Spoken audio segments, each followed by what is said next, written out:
কাইলৈ অসমীয়াৰ বাপতি সাহোন গৰু বিহু। ৰাজ্যৰ আন প্ৰান্তৰ সমান্তৰালকৈ বাক্সা জিলাৰ বৰমাতো বিহুক আদৰিবলৈ ব্যাপক প্ৰস্তুতি চলিছে। গৰু বিহু অসমীয়া কৃষিজীৱী সমাজৰ এক অত্যন্ত গুৰুত্বপূৰ্ণ অংশ। চ'ত আৰু বহাগ মাহৰ সংক্ৰান্তিৰ দিনা গৰু বিহু পালন কৰা হয়।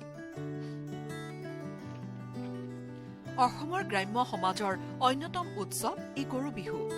গৰু বিহুত গাঁৱৰ কৃষকসকলে ঘৰৰ গৰুকেইটাক ওচৰৰ নৈ অথবা জান-জুৰিৰ ঘাটলৈ লৈ গৈ নোৱাই ধুৱায়।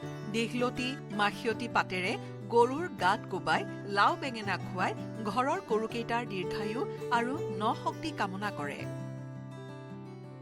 গৰু বিহুৰ বাবে প্ৰয়োজনীয় সামগ্ৰীৰে বৰমাৰ বিভিন্ন ঠাইত অস্থায়ী বজাৰ গঢ়ি উঠিছে। ৰাষ্ট্ৰীয় ঘাইপথেৰে পাৰ হৈ যোৱা যাত্ৰী আৰু স্থানীয় লোকসকলে এই বজাৰসমূহত ৰৈ ৰৈ ক্ৰয় কৰিছে মাখিয়তী পাত, দীঘলতি পাত, মাহ হালধি, লাও, বেঙেনা আৰু গৰু ধোৱাৰ বাবে ব্যৱহাৰ কৰা আন আন সামগ্ৰী। বিশেষকৈ মাখিয়তী আৰু দীঘলতি পাতৰ চাহিদা এই সময়ত বেছি দেখা যায়, কিয়নো এইবোৰেৰে গৰু ধোৱাটো এক পৰম্পৰা। প্ৰতি বছৰৰ দৰে এইবাৰো গৰু বিহুৰ আগদিনা বজাৰসমূহত দেখা গৈছে ব্যাপক ভিৰ আৰু উৎসাহ। এই বজাৰসমূহ কেৱল কিনা বেচাৰ ঠাই নহয়, বৰং ইয়াত দেখা যায় গাঁৱৰ লোকজীৱনৰ এক সজীৱ ছবি, য'ত সকলোৱে মিলি উৎসৱৰ আনন্দ ভাগ বতৰা কৰে। উল্লেখযোগ্য যে বহু স্থানীয় লোকে নিজৰ চৌহদতে পোৱা মাখিয়তী পাত, দীঘলতি পাত আদি সংগ্ৰহ কৰি বজাৰত বিক্ৰী কৰিবলৈ আনে।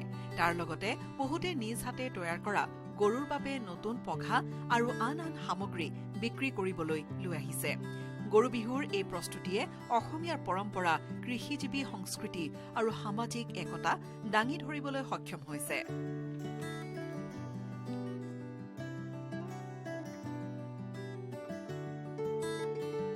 দীঘলতি আমি মুঠা হিচাপে দিছোঁ 10 টকাকৈ।